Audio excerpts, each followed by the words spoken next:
This video is the story of our greatest wake surf adventure to date. Over the winter, we turned in our wake surf boat without replacing it with a new one. It was a good boat that we loved, but we decided we wanted something beyond that, and I had my heart set on just one. I wanted this boat and no other.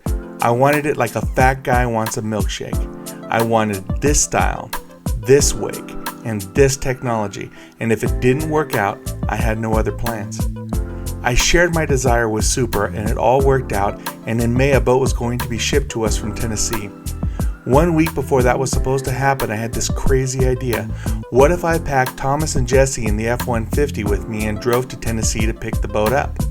Sure, my F-150 has 140,000 miles on it, but it runs like the day I bought it and it is a tow beast. As if that wasn't crazy enough, what if we drove to Tennessee, picked up the boat, and surfed our way home, hitting as many states and as many lakes as we could? That is all it took for this adventure to begin, and 3 days later we were on the road. We shot straight through and we were tired. It was dark when we hit Tennessee, and even though it was 30 minutes from the Supra factory, we got a hotel in Gatlinburg, nestled in the Smoky Mountains. I have never been to Tennessee before, and it was beautiful. We got to the factory, received a detailed walkthrough on this beautiful, fully equipped Supra SE 550. During the walkthrough, we learned how the system worked and most importantly about AutoWake. This is where I found out you have to use the system's user profiles for AutoWake to work. Let's just say I've never had any great experience with user profiles, so I wasn't the most enthused, but I promised I would give it a whirl.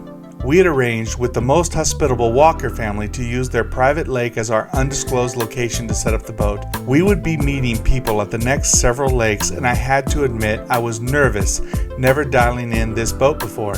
I set aside the entire day and I told no one where we were, and I set out to dial in this 25-foot behemoth of a Wakesurf boat. So we first unloaded any extra weight onto the dock so that we could just test the stock wake. I figured an hour or two to dial in and film the stock wake, an hour or more to install the updated ballast bags, and then several hours dialing in the enhanced wake. This is where I get to use all of my expertise and experience to find that perfect setup. So I remembered my promise to Supra and I wanted to see AutoWake, so I just hit the Surf Right profile and turned on the AutoWake as is to get started. The wake was outstanding, super clean, lots of push, and great for a stock wake with zero hassle. But surely it could be improved. I spent some time playing with all of the settings, and guess where I ended up? Right back to the factory default settings. I literally laughed out loud and ate a good slice of this. It was clear I was dealing with quality engineering and many hours of factory testing. It took 15 minutes to dial in the stock wake, and we headed back for the big guns. Our new ballast system was simple. Wake makers had provided us with prototype plug-and-wake bags that just snapped into place. It took us all of 5 minutes while floating on the dock to install these quality bags that each hold about 1,400 pounds, almost double the bags they replace. In addition, we had 500 pounds of the best lead ballast available from leadwake.com, which we spread around the boat fairly evenly. This raised our maximum ballast from 3,200 pounds to about 5,200 pounds, and we couldn't wait to try it out. I adjusted the timers and filled up the bags and prepared for dialing in. I spent about 30 minutes and found that all I had to do was just set the roll angle of the AutoWake system to 7 degrees for goofy and 2 degrees for regular. This was about 1.5 degrees more roll for each side than factory default. It was that simple. The wake was bigger, still super clean, and had massive amounts of push, more than we have experienced before.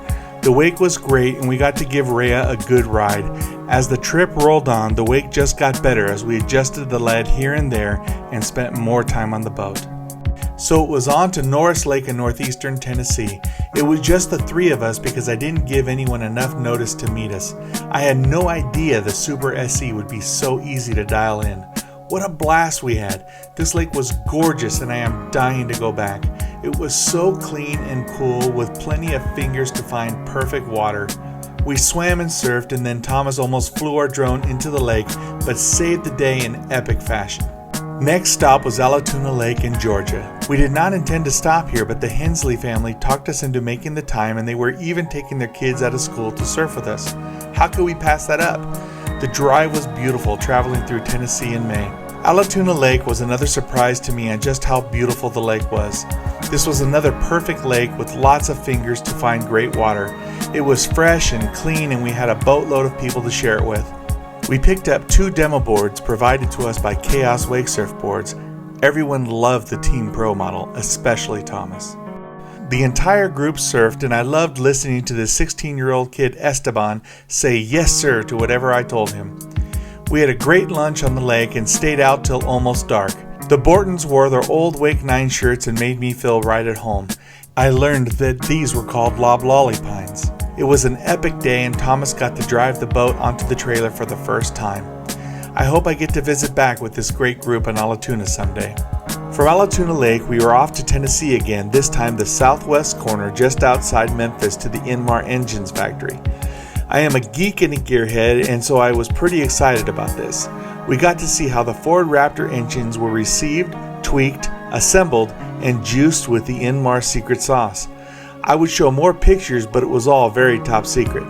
We interviewed Scott Clack, who is one of the honchos there, and got some great video which you will be seeing soon. Scott's hospitality was put to the test when Thomas locked the keys in the truck and we all had to wait after hours for AAA.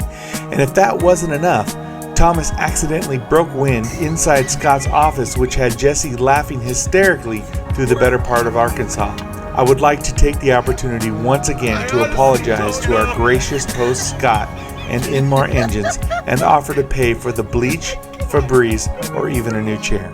So once we had some good Memphis barbecue and Jesse finally stopped laughing, we continued our adventure to DeGray Lake, Arkansas. We had never been to Arkansas and had planned to go to Lake Ouachita, but this family from the area invited us to DeGray, and they had some cute kids that surf, and we are a sucker for that. I had this impression that lakes in Arkansas were like swamps and filled with dangerous critters.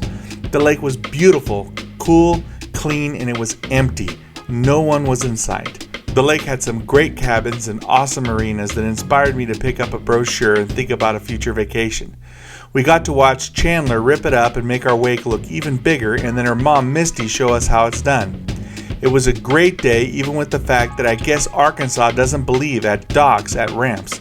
What the heck? Matthew showed Thomas the ropes while I drove the boat so Thomas can learn to back up on his own.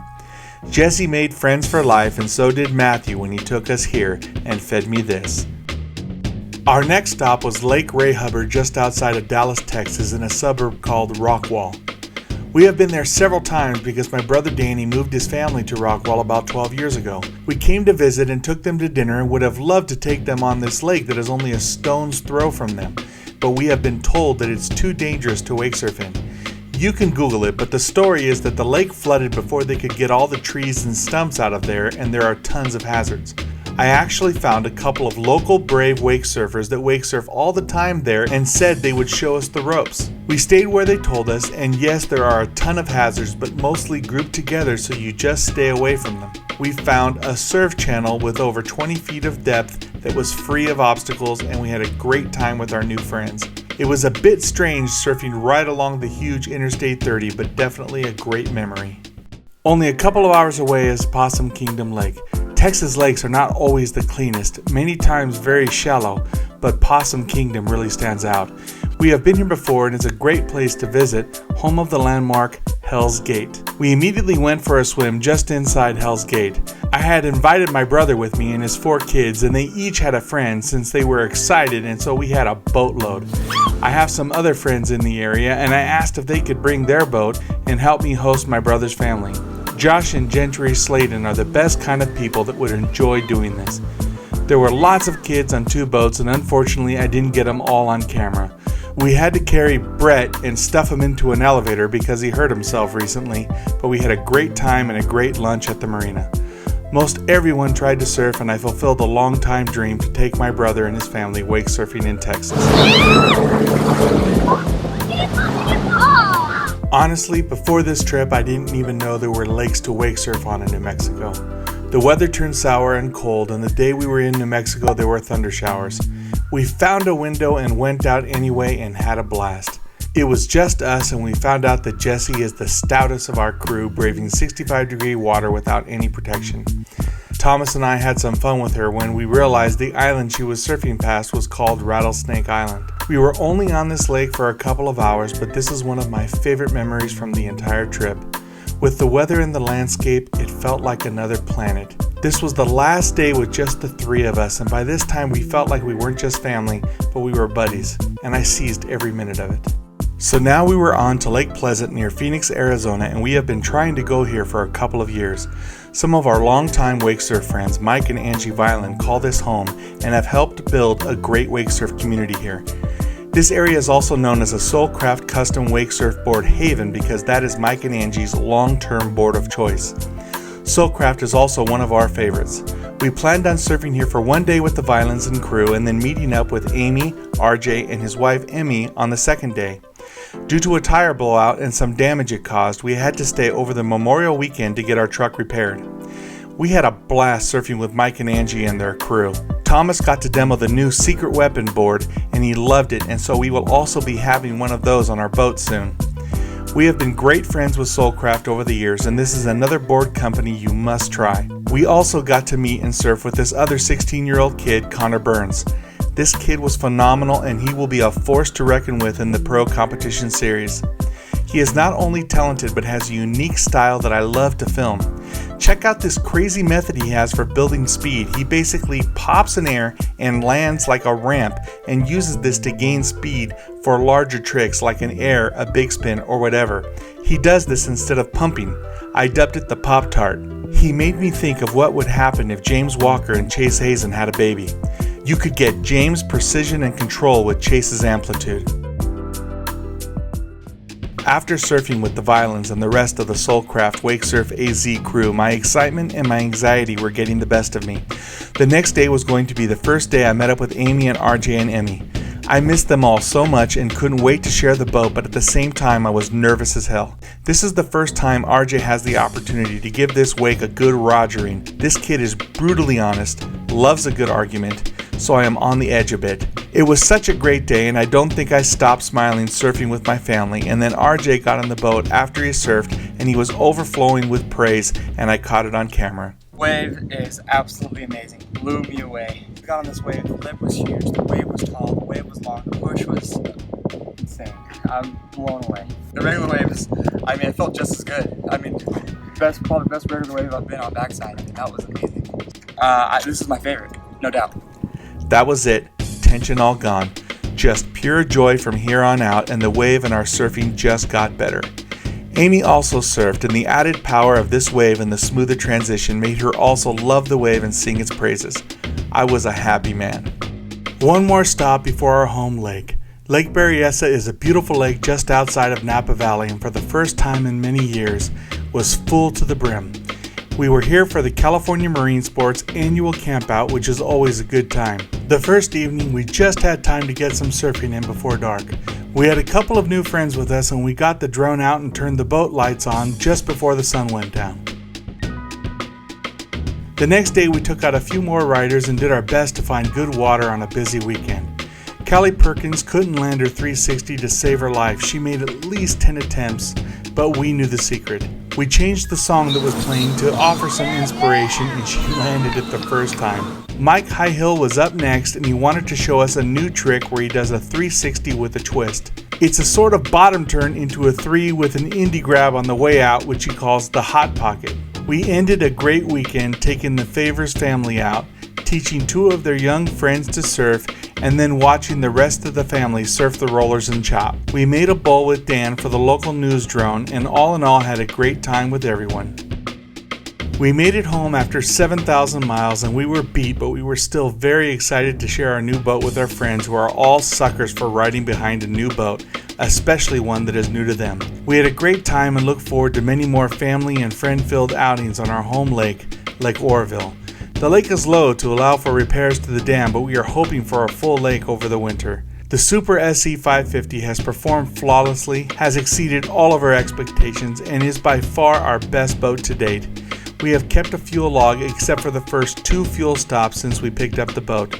We figure we are easily displacing over 12,000 pounds of water when we surf, and yet the engine quietly purrs at 3,500 RPM at speeds from 11.2 to 11.8 miles per hour. We have had the Indmar 575 SE before, and our fuel economy was just under 9 gallons per hour on average. We thought this was great for such a powerful supercharged motor. However, in the Supra SE, we are averaging 7.5 gallons per hour, logging over 80 hours. When we do nothing but surf, we typically get 6.5 to 7 gallons per hour, which is amazing. Thanks for sharing our adventure with us, and I hope it inspires some to put your phones down and go out and have some fun with your family, friends, and/or loved ones.